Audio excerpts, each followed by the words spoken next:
Welcome to another episode of Sports Vibe. I'm your host, Arnav Sarkar.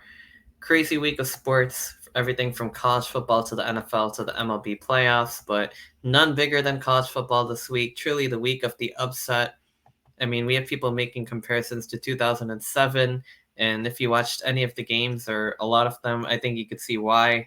I'm here to break it down for you in case you missed anything, but obviously, Alabama versus Vanderbilt takes the cake with Vandy getting their first win over the Crimson Tide in 40 years. But all over the SEC, ACC, Big Ten. I mean, there's been upsets left and right. But I mean, just to even ULM knocked off James Madison, one of the best Group of Five teams. But in the power conferences, just a day of shakeups from morning to well after midnight. So and even the Miami Cal game, even though that wasn't really an upset, I mean that was just a thrilling, quite a thrilling game that Miami came back. But that's what Sports Five's here to break all of that down for you. The week started pretty ordinarily, I guess, with Oregon knocking off Michigan State 31-10, kind of an expected expected fashion to anticipate the big Ohio State Oregon showdown, and we'll preview all of that as well. But going on to Missouri taking on Texas A&M. The first big shocker, Missouri top 10 team, undefeated.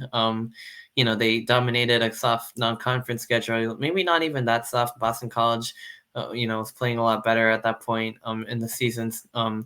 Vanderbilt, who just knocked off Bama, pushed them to overtime, but A&M just completely routed them. Connor Weigman returned to the lineup after missing a few games with an injury, and he was certainly very effective in his return, with 276 yards, 18 for 22. Le'Veon Moss, the running back, went off for 138 yards and 3 touchdowns on just 12 carries. So I mean, just a big performance. A&M dominated. They took a 24 to nothing lead at the half, 34-0 going into the third before Missouri finally put their first points on the board. But by then it was way too late.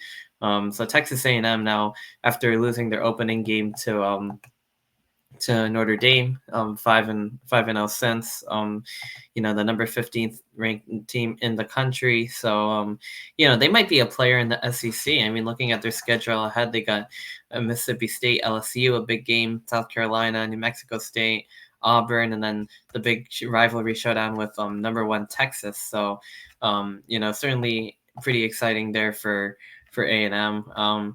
Missouri, kind of a heartbreaking loss for the Tigers there. I mean, it really bumped them all the way down to 21 in the lineup. I mean, they have a chance to rebound against UMass, but it just shows that they're not really the SEC contender that they were last year. They're not going to be in the upper echelon. A lot of people thought this could be a good chance for them to make the playoff, but all that appears to go out the window here. Mizzou, kind of one of the SEC's fan favorite teams there, but a bit of a hard upset there to A&M. But just to segue out of that one, far from the only upset, but one of the first games of the day. The other upset in the morning time slot, SMU over Louisville. Louisville ranked 22 at the time, falling 34-27 to the Mustangs, who are also 5-1. Their defeat coming to BYU, but since then, SMU has been rolling.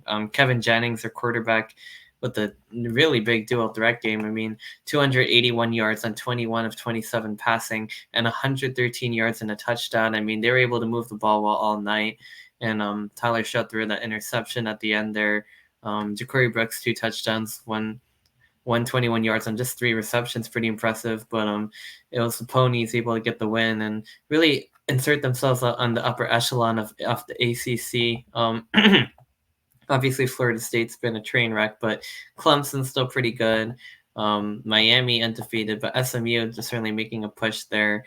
Some other games, Pittsburgh's still undefeated at 5-0 after knocking off North Carolina 34-24. Indiana getting to bowl eligibility. Congrats, Hoosiers.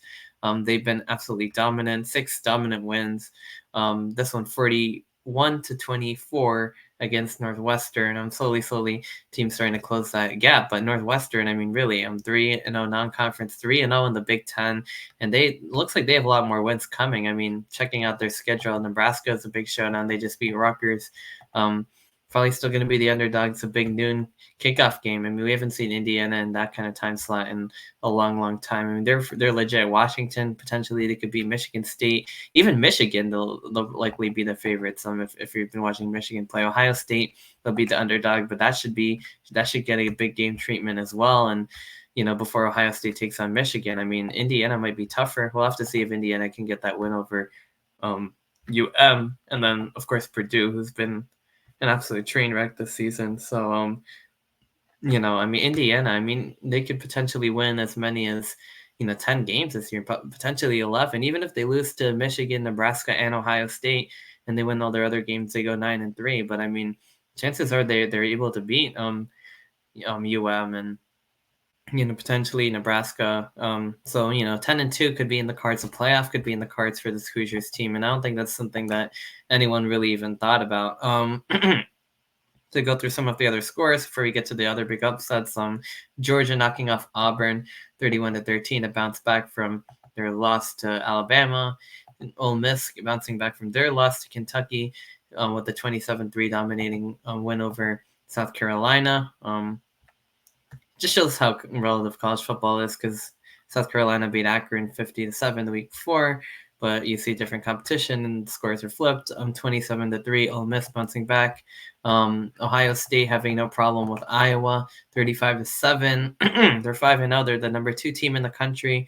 Held that Iowa offense pretty much to 0 points until late in the fourth quarter. But on offense, Will Howard looking pretty good, 209 yards, 4 touchdowns in the pick. And Quinshon Judkins and Jeremiah Smith having pretty big games too. The Buckeyes are rolling into Eugene next week for a huge showdown on Saturday night. Clemson knocked off Florida State 29-13. That was supposed to be a big game. Boise State ran all over Utah State. But on to the craziness of the day, because we had number 1 Alabama falling to what was perceived as lowly Vanderbilt. Although, if you had watched Vanderbilt this season, maybe you still didn't see this coming, but they were not the Vanderbilt of last year even. They knocked out Virginia Tech in the opener. Diego Pavia looked very good in that game, 12-16, 190 yards, 2 touchdowns. Just the way they're able to move the ball. I mean, Alcorn State 55-0, which I guess was pretty expected in a game like that, where they we're significant underdogs in every position, on the trenches, etc. But then the next week, Vanderbilt falling to Georgia State, which I mean, it's an upset, but it is Vanderbilt. But then Vanderbilt pushing Missouri to the wire, 30-27. And losing in overtime, and then this one. But I mean, this wasn't a fluke win. I mean, Vanderbilt had the lead the entire game. They controlled the clock. They converted third downs and fourth downs much more efficiently. I mean, Diego Pavia, another nearly perfect game, 16 for 20, 252 yards and 2 touchdowns, and some gorgeous passing every time Vanderbilt needed to make a play as Bama closed in on them. The 4th and 1 deep pass, Diego Pavia playing absolutely fearlessly. The run option plays that Pavia was taking to rush to the left side, to the right side. I mean, completing passes on play action. I mean, every time. I mean, deep shots, running it himself. I mean, short passes. I mean, zipping that ball downfield. I mean, he was fearless all game long, and that's really what got Vanderbilt the win. In addition to the 2 turnovers, obviously you got the tip ball for an interception, and then you had the fumble where Alabama was closing in, down 1 score, looked like they might have had the lead, but Vanderbilt forced a fumble, a strip sack on Milrow, and converted it with points to get a 40-28 lead. Alabama drives down the field and scores, but Vanderbilt closes the game out by just running the clock out, getting first down after first down, absolutely fearless. Malachi Moore kind of lost it on the field. He did apologize for that, but I mean, just what a win by Vanderbilt. And who would have thought? I mean, after Alabama knocked off the mighty Georgia Bulldogs, in the thriller of college football, probably the best game of the season, 41-34, they fell to Vanderbilt. I mean, but it was really Diego Pavia, Vanderbilt's offense moving the ball, getting big play after big play. And yes, the lead, the turnovers had a role in it. They did need the lead. Otherwise, I think they would have fallen short. But they got themselves a lead, and they kept it. They didn't wither. Every time Alabama tried to threaten to take it away from them, they came up with big play after big play after big play in the passing game and the running game. Cedric Alexander, 64 yards, on 21 carries, 2 touchdowns, and they control time of possession. I believe they had 40 plus minutes of possession out of 60. So Vanderbilt deserved every second of this win. They made all the bigger plays. They executed. They controlled the clock. They converted third downs and fourth downs. They did everything right. They got the turnovers, and that's all part of football. Congrats, Vandy. For Alabama, really not a great loss. I mean, they were competitive. The offense looked pretty good. I mean, Ryan Williams had a deep pass, but I mean, they really have to tighten that defense and quickly. I mean, this is just not going to be acceptable. I mean, since basically the second quarter of the Georgia game, I mean, it was all Georgia for most of the second half. It was all Vanderbilt tonight. And, the SEC schedule, I mean, they still got they've still got some tough matchups. They go back to Tennessee to take on the Vols in a couple weeks. I mean, that schedule is not going to get too much easier. I mean, Mizzou comes to town. Hopefully they bounce back against South Carolina. They go to LSU. So they got to be careful. I mean, they want to still make the playoffs. It's all still in front of them. Losses happen, mistakes happen, but they've got to bounce back. They got to flush this, and they got to go back to playing Alabama Crimson Tide football. Kalen DeBoer's got to really show them how to rebound this week. South Carolina's rolling in. Pretty hapless team in there, but relative to a lot of SEC teams, they do have a 3-2 record. They did beat Kentucky, but against Alabama, probably going to struggle. Alabama's going to come out angry, but we'll have to see how that one goes. That was really the first big upset of the day. I mean, you could say Mizzou over A&M or A&M over Mizzou, but this one I think that much bigger. It was not to be outdone. I mean, that was the biggest one, but Tennessee once again falling at Arkansas. It's been a theme over the last 20 years. Taylor Green had a big game in the passing game, 266 yards. And Nico Amialava, unfortunately, they did fall short.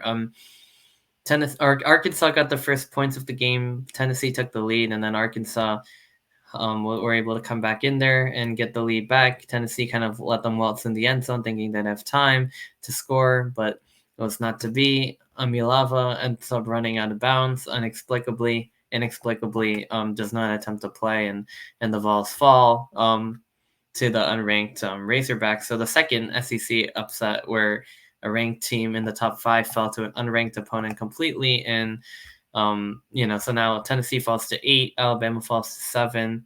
Both teams have their fans storm the field, take out the goalpost, in the whole 9 yards. Iowa State looks pretty good in the Big 12, 41-13. They're or 43-21 over Baylor. They're 5-0. I guess their toughest win coming against Iowa, where they won 20-19, but they are undefeated and ranked. Over to the Big 10, USC fell to Michigan. Who would have thought that? Not Michigan, Minnesota. Who would have thought that would have happened? Minnesota kind of reeling in there, and I believe they were 2-3. They came off to a tough loss against Michigan, but able to rally back and able to get the win. Max Brosmer, they lived and died by that quarterback sneak, but they were able to convert right at the end of the game and intercepted USC. I mean, just were able to dominate on the ground and just play Big Ten football. And USC is just really really not ready for that. They fell all the way out of the rankings with that loss, and so Minnesota also had their own field storm celebration. So another big loss. USC was supposed to be pretty competitive in the Big Ten, but I guess not. So Minnesota getting a tough win there, 24-17. Later in the day, Washington taking on Michigan in a national championship rematch. Although both teams extremely different in their makeup, their quarterbacks. Michigan lost pretty much all their players on both sides of the ball except for a few like Donovan Edwards, Colston Loveland having big games. Washington with Will Rogers coming off the loss on the East Coast to Rutgers, but this game took the lead. Watch Michigan come back to get a 17-14 lead, but it was all Washington in the fourth quarter. Grady Gross knocking down some field goals, and Jonah Coleman able to punch it in. Even after Michigan intercepted them, it was all Washington towards the end of the game, and then getting the pick. As Michigan continues the quarterback carousel, Jack Tuttle, the quarterback in there this time, 10 of 18, 98, a touchdown and a pick. Donovan Edwards, big game done with 95 yards and a rushing touchdown. Colston Loveland, 33 yards and 6 receptions for a touchdown. Will Rogers, 21 of 31, 270 yards 271 yards, 2 touchdowns, and a pick. Jonah Coleman, their star running back, 80 carries on 80 yards on 18 carries and touchdown. Denzel Boston, 80 yards on 5 receptions and a receiving touchdown as well. So Washington able to get their national championship revenge on and kind of kick Michigan out of the dance. In terms of the playoffs, with their second loss, this one coming on against non-elite foe. I mean, Michigan still plays Illinois. They still play Indiana. They play teams that are higher ranked than them, and they also play Oregon and Ohio State. So they could be looking at as few as 4 or as many as 8 as few as 4 or as many as 6. Yeah, as few as 4 as many as 6 losses.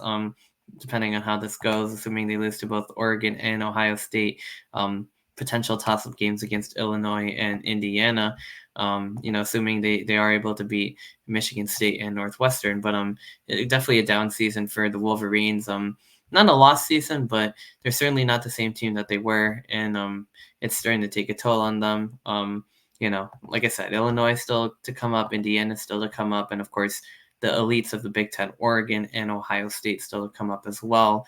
Really looking forward to that game on Saturday. We'll get to that in just a second.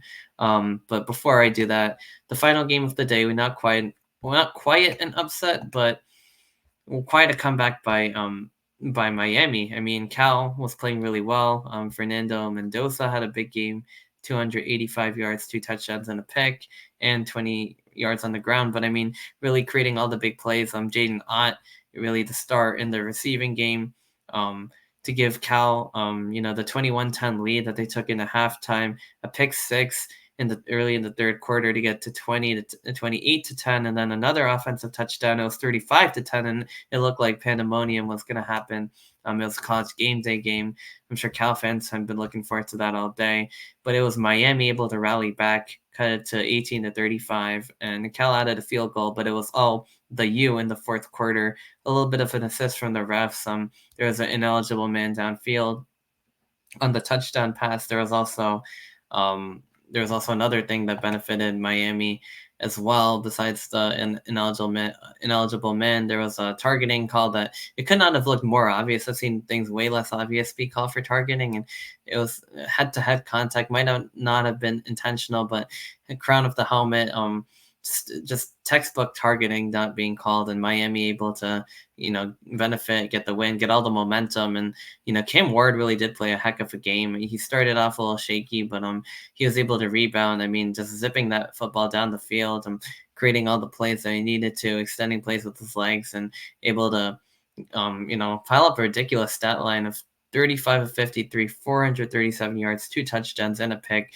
Xavier Restrepo, the star on the receiving side, with 163 yards, and Mark Fletcher at 81 yards and touchdown. And Miami survives their second scare in a row. I mean, Virginia Tech played them really tough, could have came down with that game-winning touchdown. You could argue that they did. They reversed it inexplicably. This one, a ridiculous comeback against Cal, but they're keeping that ACC title bid alive, and they're auto bid in the playoffs, because that conference is going to need them to step up in a big way.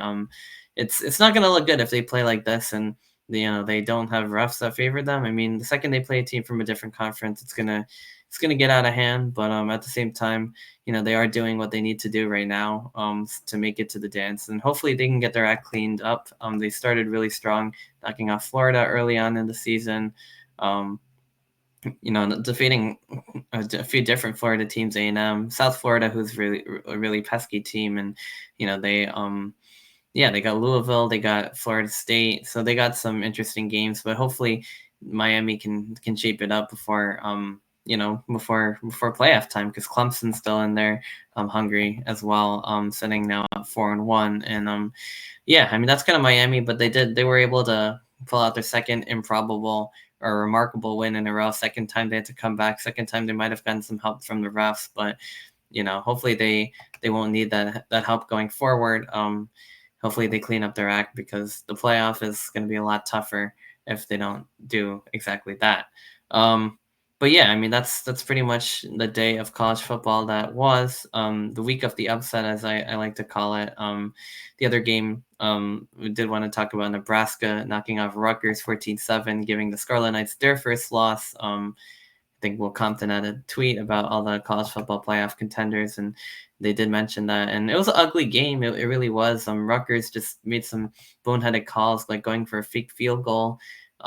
Either you keep your offense out or you kick it. I don't understand going for a fake field goal, not taking the points, getting a punt block or two, limiting Nebraska to 0 points in the second half and still losing the game. I mean, when you get the punt block, return it to the 2 yard line. First of all, Monangai should have been in. The hip and the football crossed simultaneously. They reeled it down, but they had the ball inside the one. Inexplicable, not able to get into the end zone, and then on top of that, not able to take the points. And there's so many times they got stuck between the 30 and the 40, and we're just unable to do anything. And it's just not great play calling. They try to go for it on the fake field goal, which they really should have had Jay Patel out there to kick. The next time Jay Patel misses a 52-yarder, but then after that they try to go for it. Ethan Kagmanis throws a couple interceptions in that game as well.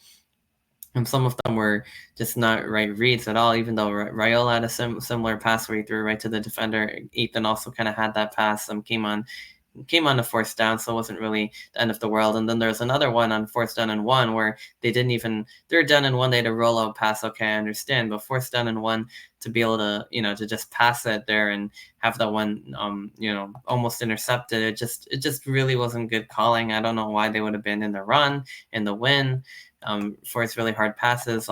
Ben Black stepped up for Rutgers. He was a track star in high school, committed from North Carolina, and in addition to Dymere Miller and KJ Duff and all the other receivers and Kenny Fletcher, all of the other receivers that they had, it was him really able to make the big plays because he had separation, able to get downfield, and he dropped a touchdown. But it was his first start, I believe, or first time really playing extended minutes, and it's hard to fault him for that. And he did score a touchdown. Just a really frustrating loss between his missed touchdown and the one that didn't get called from Kyle Monangai and all the other opportunities Rutgers had. But that's just. Sometimes it is just Rutgers football. They did get every break they could in the Washington game, with Washington committing dumb penalties and missing field goals and unable to convert themselves. This time it was Rutgers kind of leaving all the points on the table. And, such is life in the Big Ten. Rutgers just get Wisconsin next week, going from the blackout to the scarlet out at noon. So it should be a good one as always. Football at SHI Stadium. Rutgers is getting good. I mean, they're looking for a better bowl game this year. They might not be ranked. They might not be a playoff team, but certainly, they've been doing their part. And if they beat Nebraska, they maybe could have been ranked. It's going to be tough, but they do have Wisconsin and UCLA where they can probably potentially clinch bowl, go out to USC. Going to be an interesting one with Minnesota at Maryland, home versus Illinois, and away at Michigan State. You think maybe 2 more wins there at least in the 8-4 season, but we'll have to see. Rutgers definitely shaping up in the right direction. Which brings me to my Week 7 preview.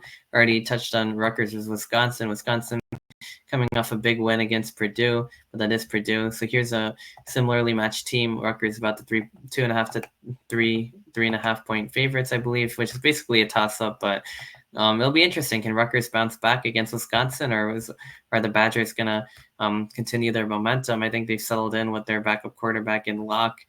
So we'll have to see. With Van Dyke, what Wisconsin would have had the edge. Wisconsin's always been a tough matchup for Rutgers, but this year Rutgers has been a lot better. Wisconsin, not quite their usual selves. I think we get another old-fashioned Big Ten rock fight there.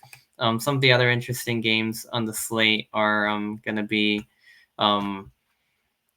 Utah taking on Arizona State. That's like Friday night.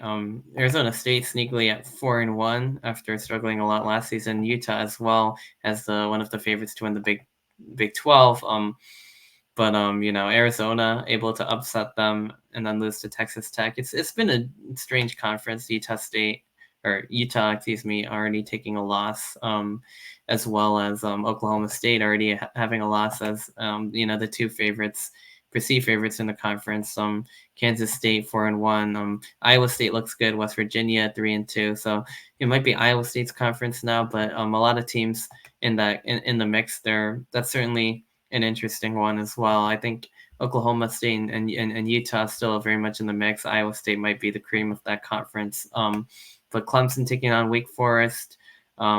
South Carolina looking to go to Alabama and put together their second huge upset. But Alabama, I think, is gonna be able to come back and destroy them in after what happened against Vanderbilt. Stanford taking on Notre Dame. Missouri with a really interesting non-conference game going to UMass to take on the Minutemen. So that's quite the interesting game for an SEC team, and a much improved SEC team at that, going up to New England to battle the Minutemen there. So the Minutemen, UMass, they played 3 SEC teams on their slate, including a visit to Mississippi State, who's also been struggling, and number 5 Georgia. So in for a tough part of their schedule there.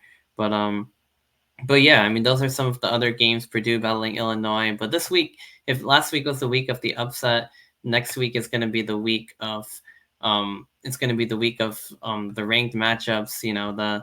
The biggest matchups of the season. The power matchups, whatever you want to call it. But it's going to be ranked matchups. Really, really exciting stuff, because Texas and Oklahoma take each other on in the Cotton Bowl in Dallas. Some first Red River rivalry in with both teams being in the SEC. Texas, number 1 team, didn't have to play anyone, probably for the better after what happened to a lot of the other top teams. Oklahoma, they did fall to Tennessee, bounce back against Auburn. We'll really get to see how good this OU team is when they play the number 1 team in the country. Texas, Oklahoma doesn't get better than that one until later in the day. Penn State going out to USC. Nittany Lions 5-0 with a number 4 ranking in the country right now. Big Ten taking the 2, 3, and 4 spots, with Ohio State, Oregon, and Penn State getting some respect here, with all the top SEC teams falling out of that range, with the exception of Texas because of inexplicable or tough losses. Georgia taking on Mississippi State, so that they should cruise there. But Ole Miss taking on LSU. At nighttime, primetime matchup there between 2 of the other best teams in the SEC. Some people are saying this could be the first CFP elimination game. Both teams kind of on that second tier of the SEC.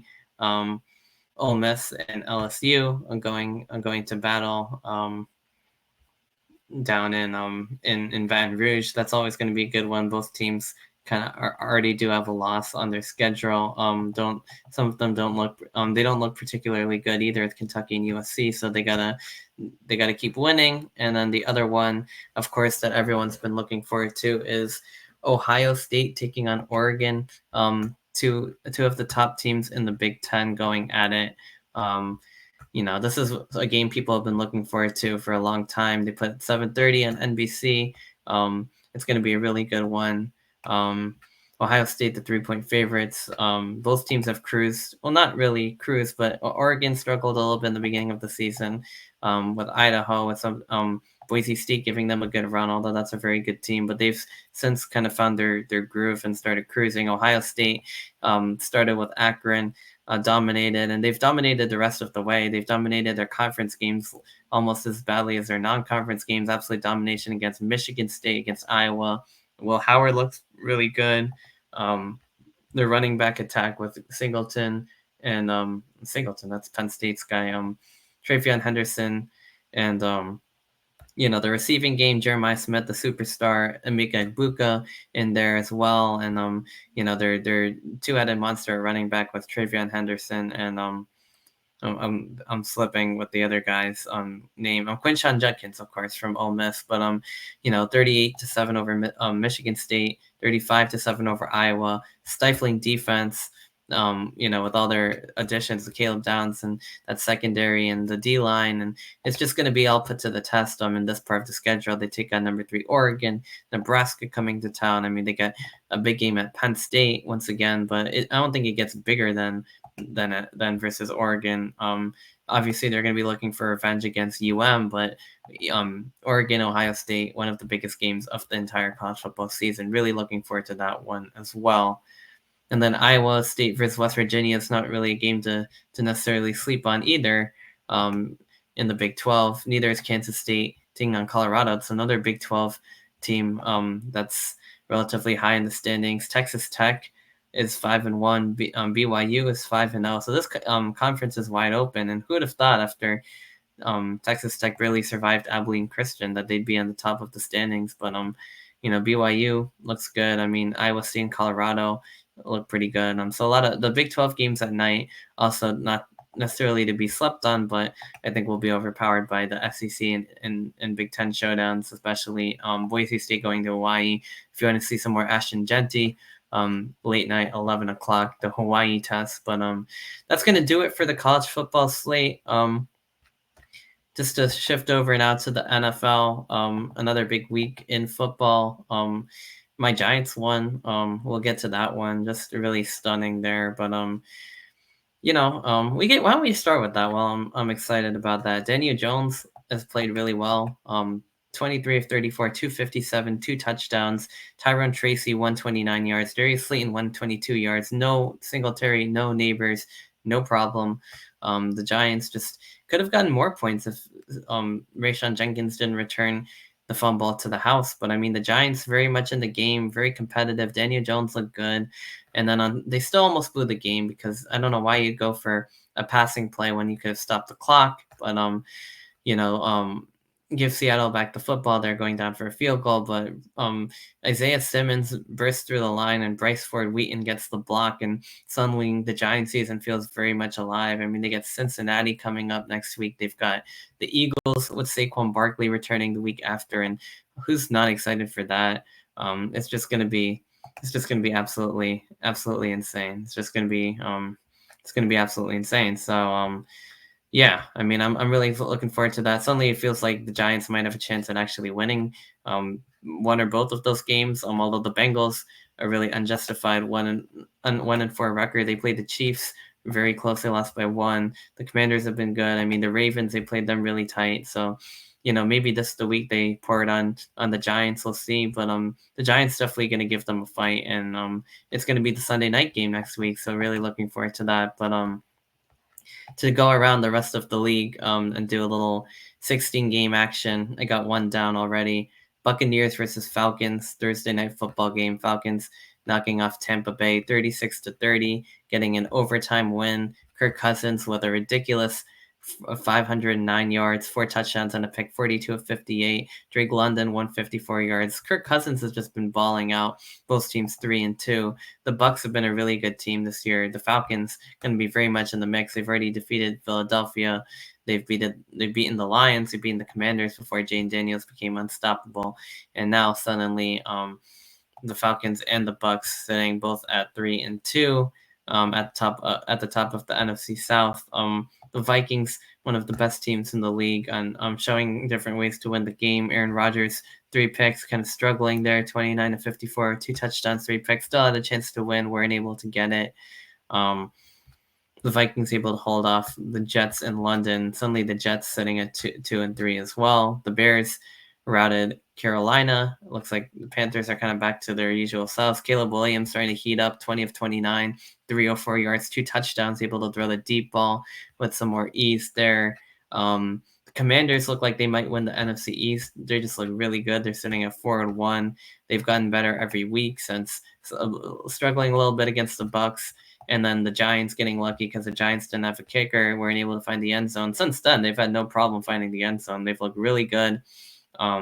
Jane Daniels won 238 yards, touchdown, a pick, 82 on the ground, and defeating a hapless Browns team who also lost to the Giants. They just don't look good at all. So the Browns and Bengals sitting at 1-4. Commanders get a big showdown against Baltimore next week. We'll get to that. Dolphins taking on New England, able to get a win, battle of 2 struggling teams. Drake May will be in next week for the Pats, so that should be really exciting. Tyler Huntley without no Tua for Miami, kind of playing the role of game manager there. Tyreek Hill and Jalen Wright leading the way, and the Dolphins able to get their first win in a few weeks, able to move to 2-3, while the Pats falling to just 1-4, kind of as expected. Some thrillers, the Jaguars holding off the Colts for their first win of the season. Joe Flacco with a big game, 359 yards, 3 touchdowns. Trevor Lawrence, though, 371 yards, 2 touchdowns, and a pick. Tank Bigsby with 101 yards, 2 touchdowns. Brian Thomas, 122 and a touchdown. So Jacksonville playing well. The Texans able to get a thrilling win over Buffalo. Houston had increased their lead to 20-3 before the Bills roared back, but it was Buffalo giving the Texans back the football inexplicably, and Kayemi Fairbairn hitting a field goal from 59 yards out to take the lead and the win at the buzzer, 23-20. And then the third field goal game of the day was Baltimore taking on Cincinnati.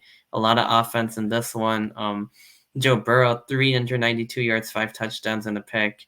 Lamar Jackson, 348 yards, 4 touchdowns. Jamar Chase, a monster 193-yard, 2-touchdown game for fantasy purposes, of course, and just a back and forth affair. It looked like Cincinnati had control of the game, up 38-28. Baltimore able to close in, tied the game, and then get the win. I believe Cincinnati also had a field goal where they were not able to hold the snap correctly. That cost them, but just the offensive showdown between Baltimore and Cincy. Baltimore kind of reviving their slow start to the season now, getting to 3-2 after 2 opening losses to the Chiefs and then a surprise to the Raiders. But they look pretty good at defeating the Bengals. A big showdown against nearby rival Washington. The Raiders taking on the Broncos. Broncos knocking them off 34-18. Bo Nix, with 206 yards, 2 touchdowns, look better. Gardner Minshew with 2 picks. So Denver taking a 34-18 win, and suddenly they've won 3 straight after their slow start to the season as well. Obviously the Chiefs in the AFC West taking the lead with one of the best teams in the NFL, 5-0. But Denver, has a winning record now. Vegas a losing record. Covered the Giants, knocking off Seattle already. Which I'm still really impressed by. Packers taking down the Rams in LA with Jordan Love back in at quarterback, of course. I believe second week back in. Tucker Kraft looked good. Josh Jacobs looked good. The Rams have been really injured. They're 1-4. They're 1 win coming against the 49ers, who look pretty hapless. Speaking of the 49ers, I did happen to miss their game against the Cardinals in this recap so far, but the 49ers are now 2-3, more losses than wins. Just surprising. I mean, they've had some AFC West losses now to the Rams and the Cardinals. Not exactly the fiercest of competition. Of course, the Vikings losing as well, but it was Marvin Harrison and gang. Really, Kyler Murray and the Cardinals, they look to be a lot better than they were last year, even though they're just sitting at 2-3, able to go down and beat San Francisco. A very close game, but I mean, a bit surprising. The Niners play the Chiefs after the bye. Well, they play the Seahawks on Thursday Night Football to open up this week, and then the Sunday night slate. Cowboys Steelers started late because of the rain, but it was Dallas able to hold on and get a primetime win, not choking it away. I think I went to bed by the time this one finished, but Pittsburgh had the lead 10-6 in the third. And it was Rico Dowdle having a big game for Dallas, 87 yards, 20 carries. Dak Prescott had 2 touchdowns, 2 picks, 352. But Dallas got their second win in a primetime contest in 2 weeks, able to get the game-winning touchdown. Dak Prescott to Jalen Tolbert, who also had 87 yards and that receiving touchdown. So the Cowboys not choking in prime time, knocking off the Pittsburgh Steelers, and both teams sitting at 3-2. And then, of course, the Monday night game featured the back-to-back Super Bowl champions, Kansas City Chiefs, who've just been off to a terrific start, able to win close game after close game to open up 27-20 against Baltimore, 26-25 against the Bengals, even without Rashee Rice, Pacheco. I mean, they just know what to do. I mean, they bring in Kareem Hunt, they bring in Juju Smith-Schuster back to the team, and the Chiefs were just rolling on defense. Chris Jones and Steve Spagnuolo bringing blitzes, and Kansas City able to withstand a little bit of a rally. Saints cut it to one score game. Xavier Worthy being used as the speed guy. Travis Kelce right now trying to carry that, through the tight end position, trying to move the chains there. But it was really Juju Smith-Schuster having a big game today, 130 yards. Kareem Hunt, 102. Mahomes is still Mahomes, even though he's thrown an interception again. But Jared Carr going down to the ground hard. with a little oblique injury now, missing a couple weeks. But I mean, Kansas City, they just know which guys to bring in, no matter who, which running backs and receivers they have. They're able to move the ball as long as they have, obviously Travis Kelce, but of course Patrick Mahomes. And then on defense, Spagnuolo, Chris Jones, and that defense is just suffocating. So they're 5-0. Last season they might have struggled in the regular season. This season, not even playing the best, but they just know how to keep winning. And this time, a very complete victory over New Orleans. So that's going to be the Week 5 NFL review, just to preview a few big games in Week 6. The Chiefs go on by, but the 49ers are in action taking on Seattle tomorrow in the Thursday night game. The Buccaneers take on the Saints in an NFC South showdown. Derek Carr won't be there. Obviously, the Commanders, Ravens, I've already kind of alluded to that. A huge showdown between two local rivals that don't play all that very often. Two of the best offenses in the NFL when Washington battles Baltimore. Some of the other ones are the Lions taking on the Cowboys in an interesting rematch of the Dan Skipper game last season. 3-2 Cowboys, 3-1 Lions, both playoff teams. Bengals taking on the Giants, both not really the best teams in the NFL, a little bit hapless with the Bengals coming in 1-4. The Giants, the Bengals have outplayed their record for sure. The Giants, though, without Nabers, without Singletary, I mean, they started the season pretty terribly too. 28-6 loss to the Vikings, looked absolutely heartless, and then able to but play a much more competitive game against Commanders, no kicker, able to beat the Browns on the back of Malik Nabers and that strong defense as well. Close loss to the Cowboys, which is much more they could say in recent years, and then putting it all together to win against Seattle, even without Nabers and without Singletary, using Tyrone Tracy, Darius Slayton, Daniel Jones has played a lot better this season. The Giants lead the NFL with 22 sacks, and that backfield is absolutely, the defensive line is absolutely feasting. So it should be an interesting showdown. The defenses, the Cincinnati's defense, not really the best. Their offense pretty high flying, but can the Giants revive their season? They're 2-3. If they can get a win over the Bengals, they'll set up a huge game with Philadelphia really coming to town. If they can get both of those, I think it's a new season for New York, although Pittsburgh and Washington should be a bit tougher. But can the Giants win their next two and really make a push for the playoffs? We'll have to find out. And then the Bills-Jets, Aaron Rodgers taking on Buffalo. That was the first game of last season where he tore his ACL, but this time around, Aaron Rodgers has played a few games. Buffalo, kind of a mixed bag of a team, 3 straight wins and then 2 losses. The Jets, kind of the opposite. They had their dominating win over New England. They had a win over Tennessee, but other than that, they've struggled. Losing to the Niners, they've lost to the Broncos and the Vikings in back-to-back weeks, so they'll be looking for bounce back. So MetLife gets the primetime treatment on back-to-back days on Sunday and Monday Night Football. But that's going to cover all the football I had planned for this episode. Quite a hectic week of NFL, college football, upsets, surprises left and right, and the other thing. But shifting over now to the MLB playoffs. We're definitely under full way.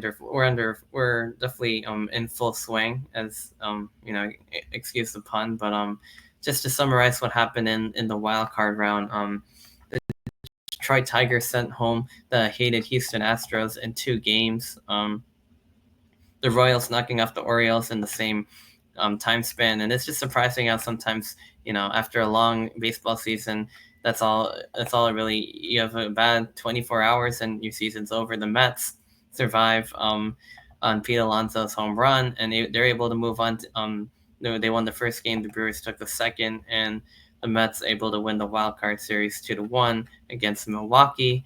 That takes us into the divisional, and also the Padres knocking off the Braves. So that's a big win for, I guess, Braves haters out there. So in the divisional series, Cleveland Guardians and the Detroit Tigers, the series is tied 1-1, but at the time of this recording, the Tigers with a 2-0 lead, bottom of the 6th in Game 3. That's in the ALDS, best of 3 there. The Tigers look like they have the advantage at the time. Between the Phillies and the Mets able to get the first one. Nick Castellanos hits the game-winning runs for Philadelphia, and ties the series, but then the Mets able to get the 2-1 lead in Queens. Game 4 is today, just a few minutes from the time of the recording. Actually, the Yankees also in action later on today. They're looking for 28 after a very highly successful 94-68 season. They look good pretty much most of the year. So with their heavy batting lineup of Aaron Judge, Juan Soto, so many others, good pitching, but they're tied 1-1 against the Royals. Able to edge off Kansas City in the first game 6-5 before the Royals tied it up 4-2. Now the series shifts over to KC. So big couple pivotal games today and tomorrow. In Kansas City for the Yankees, the San Diego Padres lead the LA Dodgers 2-1. Today's an elimination game for LA as well. So that's pretty much how those series are going on. San Diego with the lead, the Yankee series tied, the Mets with the 2-1 lead, and the Guardians Tigers series tied 1-1, but the Tigers with the lead there. So that's going to be baseball, and that is going to be this episode of Sports Vibe. Hectic week of college football and the NFL, a lot of upsets, a lot of big games for next week, a lot of ranked matchups to look forward to. I'll definitely have coverage of all of that. Texas, Oklahoma, Penn State, USC, Ole MIss-LSU, Ohio State, Oregon, the big one, and then in week six of the NFL, some of the games to look forward to. Niners, Seahawks, Commanders, Ravens, Lions, Cowboys, Bengals, Jets, Bengals, Giants, and Bills, Jets, and of course more MLB playoffs action to cover next week. But in the meantime, this has been another episode of Sports Vibe. I'm your host Arnav signing off, and as always, we will see you next week.